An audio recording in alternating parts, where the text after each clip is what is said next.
Olá pessoal, sejam bem-vindos a mais um episódio do nosso podcast, o Dev Show. E hoje nós teremos o último episódio da série sobre Solid que nós fizemos aqui no Dev Show.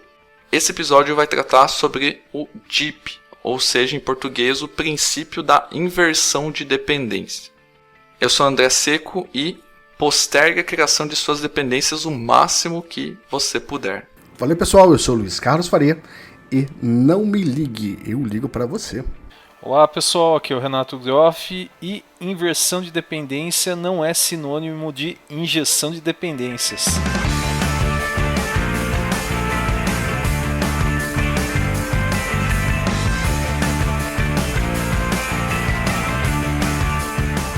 Muito bem, pessoal. Então, para começar esse último episódio sobre o DEEP, que é o último princípio do Solid, vale a pena lembrar que a gente já gravou os outros princípios, já estão disponíveis aí para vocês ouvirem. Basta acessar o nosso podcast ou diretamente no devshow.com.br. E para começar a falar um pouquinho sobre o DEEP, qual que é a definição que a gente encontra aí na internet para esse princípio? Tem algumas, mas elas remetem à mesma ideia, Eu acho que o mais simples que a gente pode chegar de uma definição é que você deve depender de abstrações e não de implementações. Só que outras fontes também trazem aí como definição que módulos de alto nível não devem depender de módulos de baixo nível. Ambos devem depender de abstrações. E também, por fim, nós temos outra definição que é: abstrações não devem depender de detalhes, detalhes devem depender de abstrações. O que vocês acham sobre essas frases aí? Confusas. Acho você precisa emergir um pouco para entender. Acho que esse é o ponto. Eu vou na mesma ideia que você. Eu acho que é um pouco confuso, principalmente essas duas últimas definições. Eu acho que a primeira consegue definir melhor o que ele é, porém ainda deixa meio de forma um pouco sombria o que ele quer dizer realmente, A primeira diz que você deve depender de abstrações e não de implementações. Mas por que você tem que fazer isso, Porque é legal, porque alguém mandou, ou porque realmente você tem um ganho ao fazer isso, Eu acho que é isso que a gente quer trazer hoje no podcast, falando por que você deve considerar mais abstrações do que implementações. Quando eu olho para abstração, um ponto que me chama a atenção é você conseguir simplificar algo.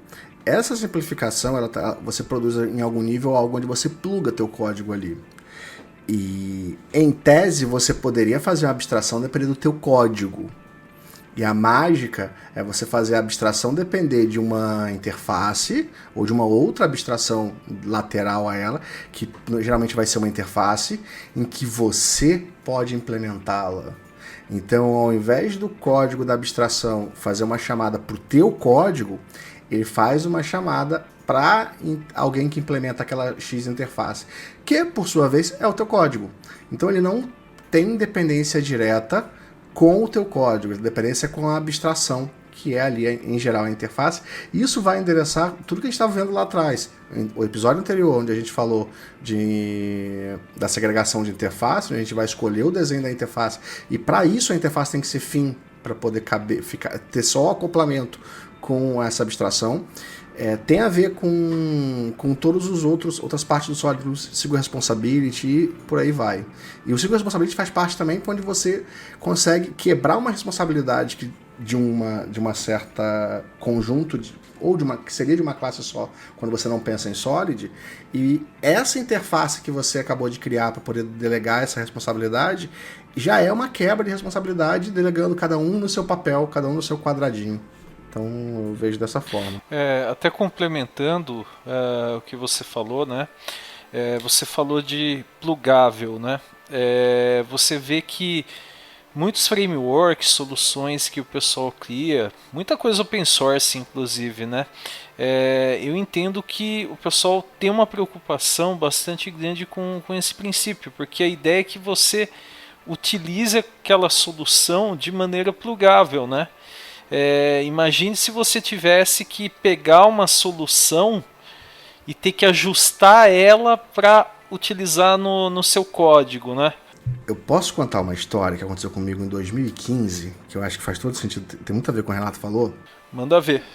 A gente tinha já existia o bind do RabbitMQ para WCF, ele estava disponível no GitHub, ele funcionava, só que existe uma questão no WCF que é o ciclo de processamento é diferente do ciclo de obter as mensagens do Rabbit. Então são duas filas em memória que acontecem, independente da fila que está lá no Rabbit ainda. Então são duas threads, dois processamentos, um é o dispatcher, outro é a obtenção da mensagem. Ele é feito para isolar isso. O problema é que eu não garanto resiliência quando eu preciso fazer o fluxo inteiro do tipo, só depois que o cara processou a mensagem eu tenho que voltar e fazer um acknowledge lá no Rabbit. Eu não consigo ser síncrono. São duas filas assíncronas em memória. Então eu precisei refazer algumas coisinhas para dar essa visão, propagar uns IDs de controle, depois voltar aquilo ali para um chamador, fazer isso dentro do WCF, do bind do Rabbit. E aí que vem o problema. No final do processo, porque queriam fazer um update num banco. A informação era chamar uma API, mas chamar uma API do sistema. Não era a abstração que eu criava de um hook que eu mandava. Não, era chamar a API do sistema A, ponto. Cadastra alguma coisa aí, porque o tipo de mensagem que era trafegada era só essa aqui. Então, tipo, era uma coisa com um nível de acoplamento absurdo. E aí você faz um bind WCF, que é algo genérico que você poderia usar em qualquer sistema, você poderia reaproveitar, sei lá, em projetos de diversas naturezas. Ele passa a ser obrigatoriamente específico para aquele sistema. Então, assim, foi o tipo de decisão que... Depois, acabou que não foi feito, eu saí, mas quando eu saí, eles copiaram o código e fizeram. E ficou assim lá. Então, assim, é o tipo de coisa que não... que dói, viu? Dói muito. Uma coisa que se você parar para pensar, né, tem tanto, como você falou, tinha tanta amarração que começa a virar uma bola de neve, né? Você mexe aqui, descobre que tem que mexer ali e vai indo, né? Exatamente. O que eu falei no início do episódio sobre você postergar o máximo possível a criação das suas dependências na sua aplicação, acho que se encaixa bem nisso, porque no fim das contas você sempre quer criar um código o máximo que seja o mais reaproveitável possível, mais reutilizável possível, né? Então, por isso que você deve utilizar mais abstrações, abusar do uso consciente de interfaces e deixar essas decisões de quem vai implementar essas interfaces, que seriam as suas abstrações, né? Lá no final. Então, por exemplo, eu tenho uma aplicação aqui que ela tem que fazer, sei lá, tem que mexer com o cadastro de funcionários, tem que fazer o controle do RH, folha de pagamento, etc.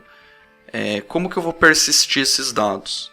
Então o pessoal muitas vezes já pensa nesse primeiro momento, como que eu vou persistir? Já vou conectar um ORM, já vou criar aí uma dependência, já vou buscar o pacote, já vou definir qual que é o banco.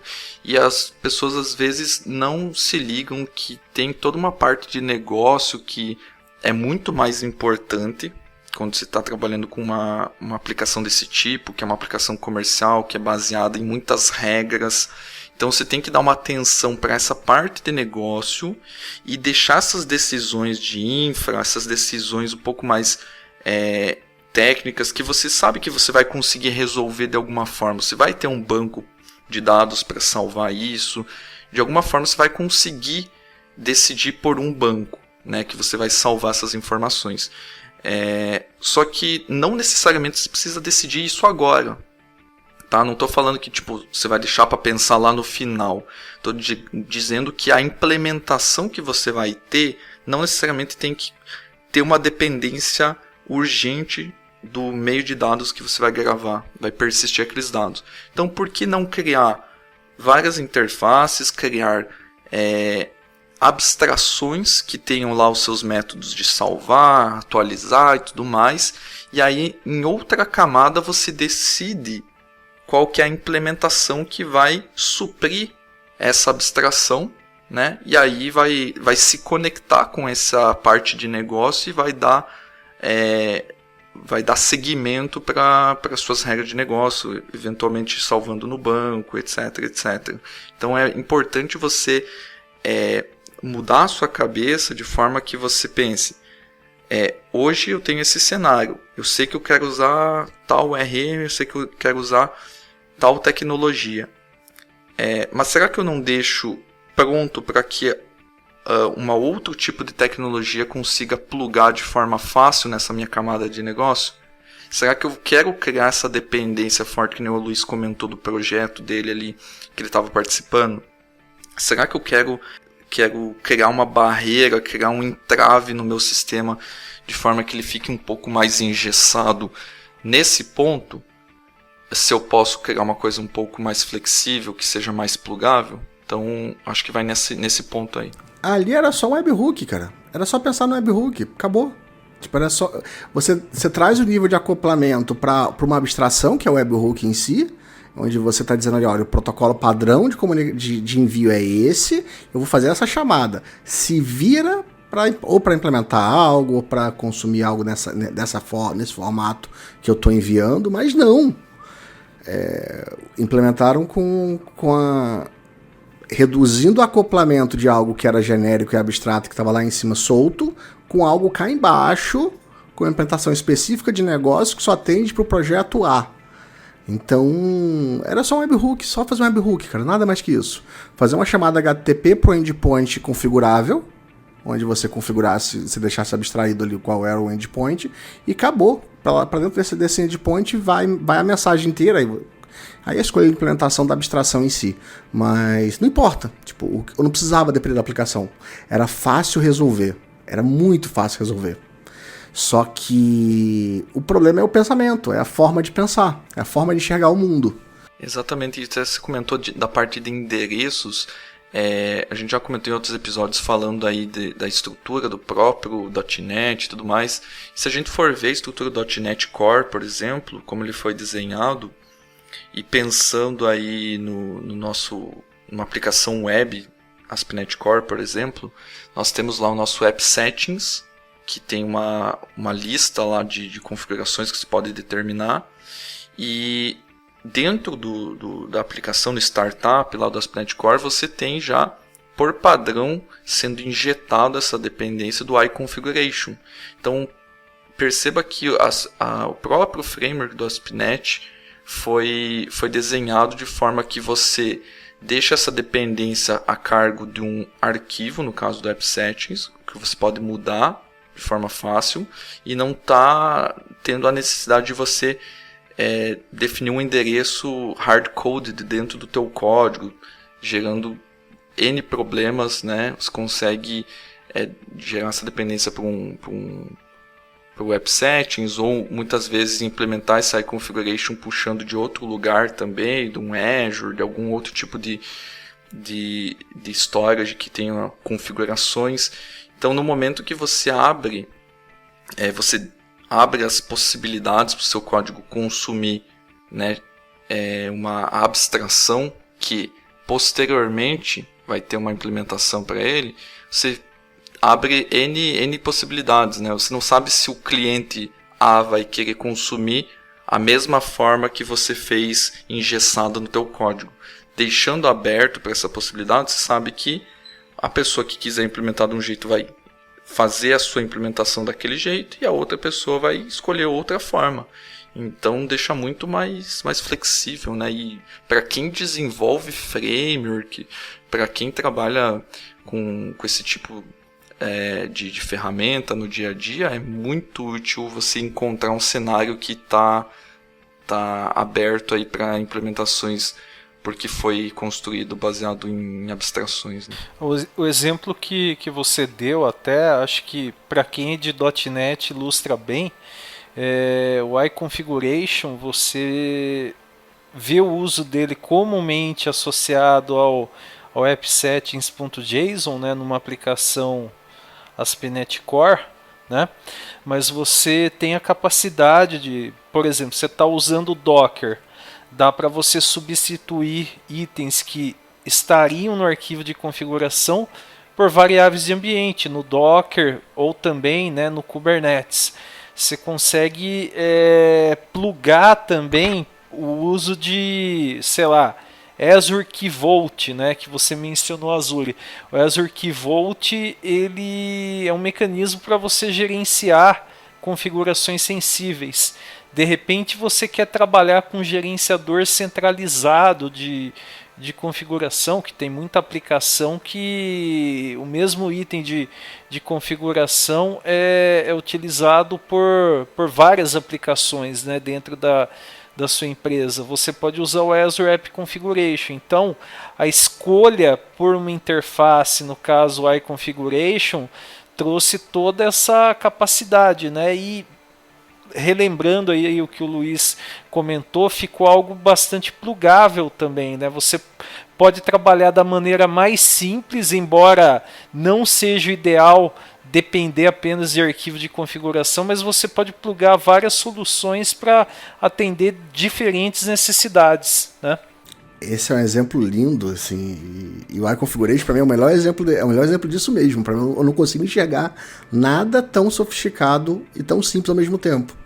Porque, pensa bem, se você pega teu código que já depende do que estaria no AppSettings, você simplesmente bota a variável de ambiente porque a factory dele usou as configurações que fazem ele também levar em conta as variáveis de ambiente.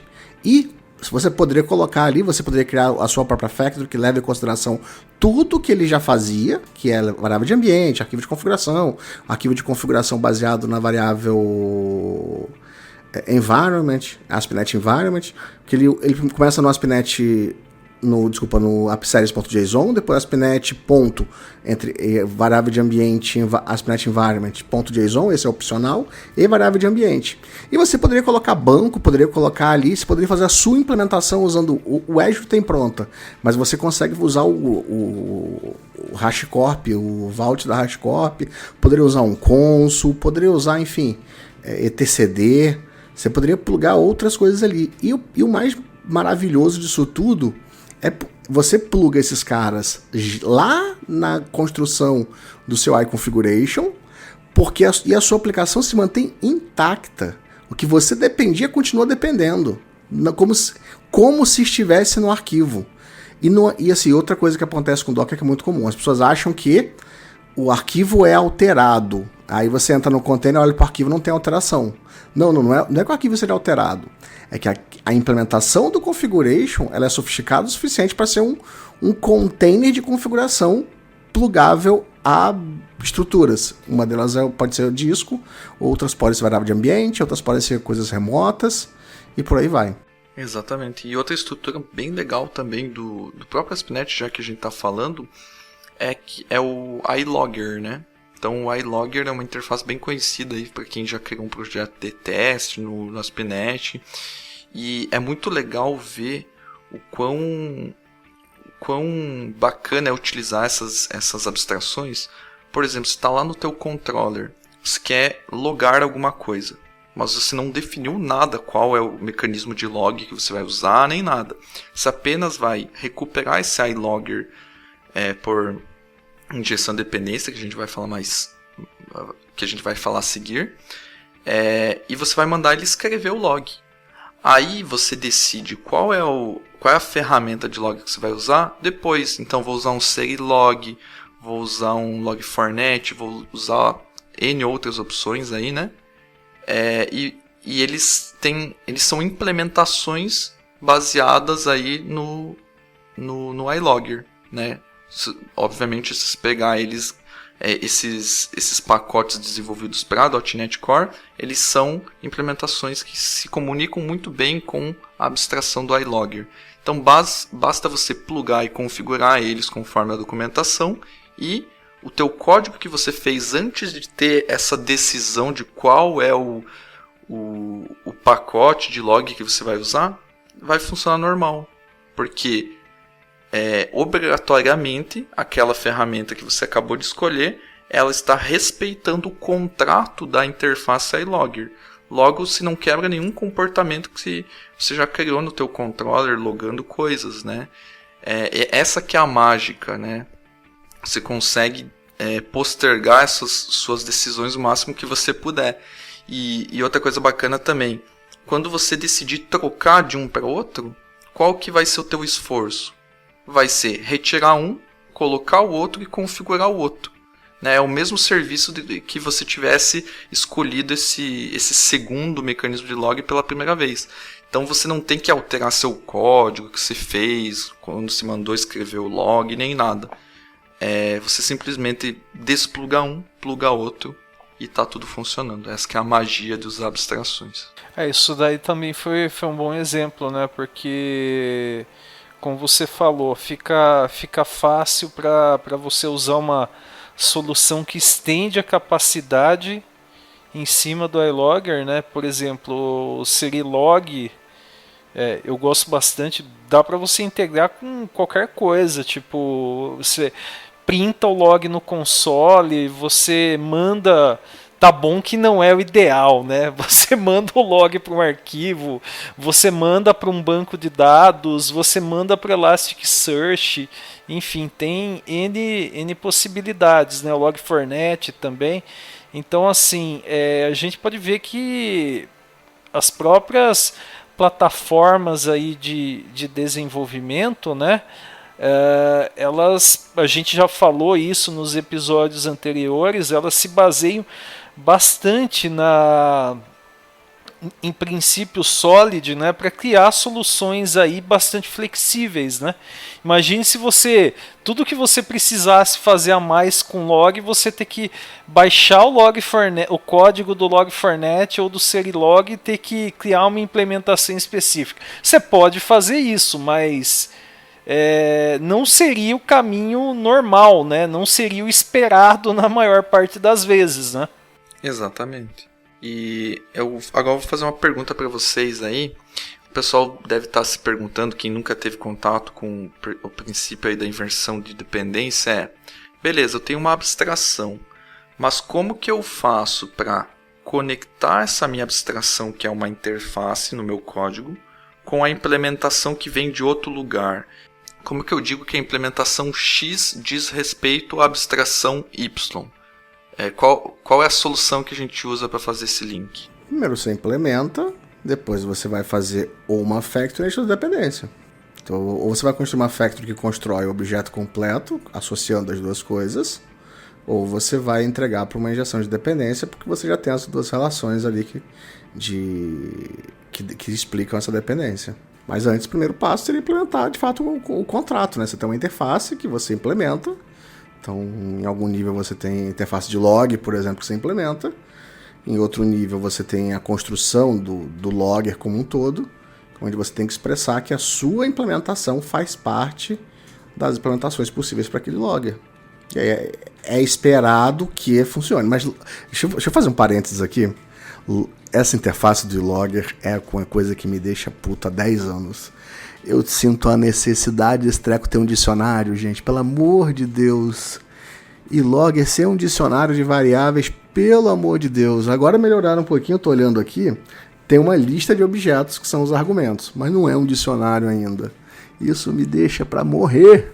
Realmente, os contratos do iLogger lá no caso são bem simples, né? Tem que se virar com o que tem lá, né? Mas conforme eles vão melhorando, vão surgindo novos métodos, novos parâmetros lá que vão ajudando o pessoal que está do outro lado, que é a implementação, a ter mais, vamos dizer assim, mais detalhes, conseguir ter mais informações vinda do cliente, né, para implementar a sua parte na implementação. Mas é isso aí mesmo que você falou, Luiz. Acho que os caminhos mais comuns que a gente vê para criar esse link, e até o Renato comentou lá no início, falando da injeção de dependência, né?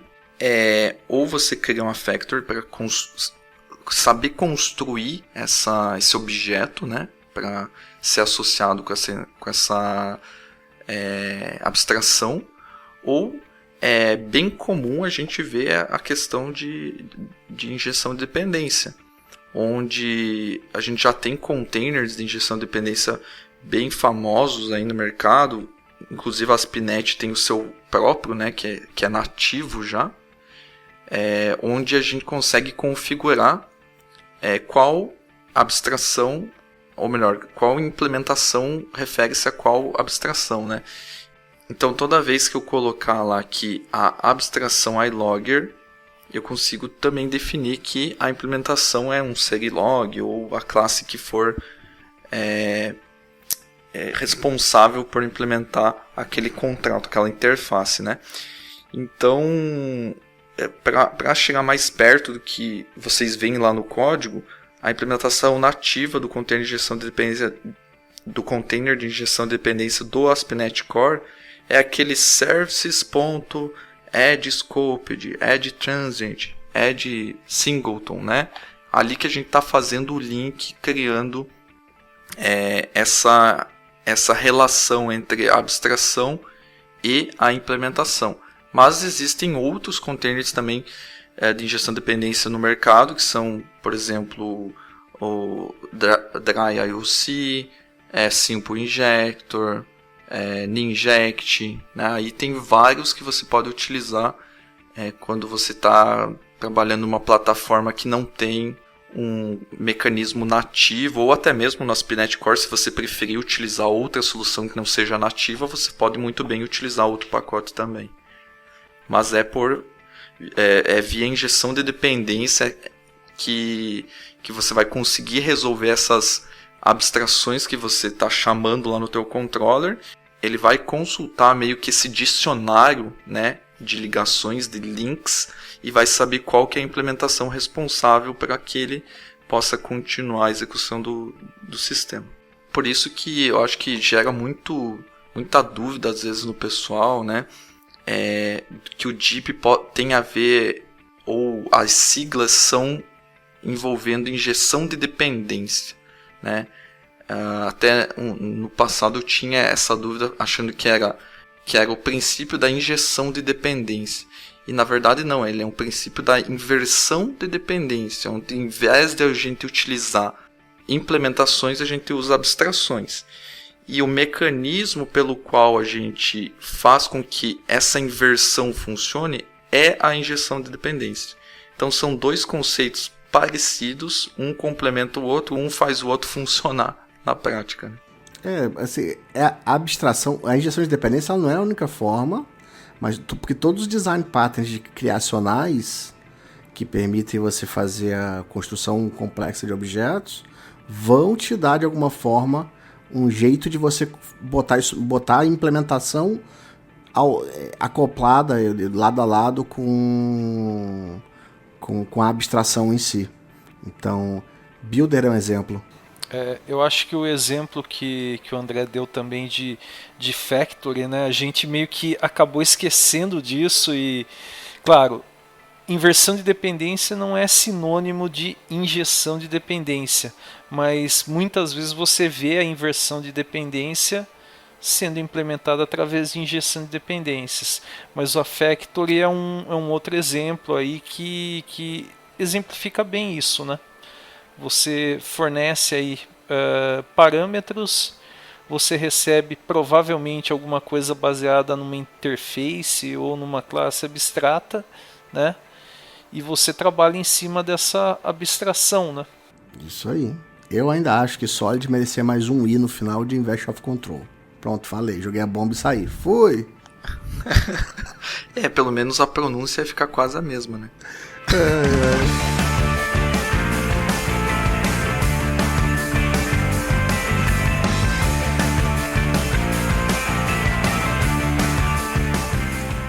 Muito bem, pessoal, então esse foi o episódio falando sobre o princípio da inversão de dependência, que é o último princípio aí do Solid. Não se esqueçam, nós temos todos os princípios gravados aí em podcast. Fiquem à vontade para ouvi-los e dar os seus feedbacks para nós. Não se esqueçam que nós estamos na maioria das plataformas de podcast, o Spotify, iTunes, Deezer, Google Podcast, entre outras. E você também pode nos ouvir pelo devshow.com.br. Espero que vocês tenham gostado e nos vemos no próximo episódio. Valeu! Por hoje é só para pessoal. Valeu, pessoal. Até mais.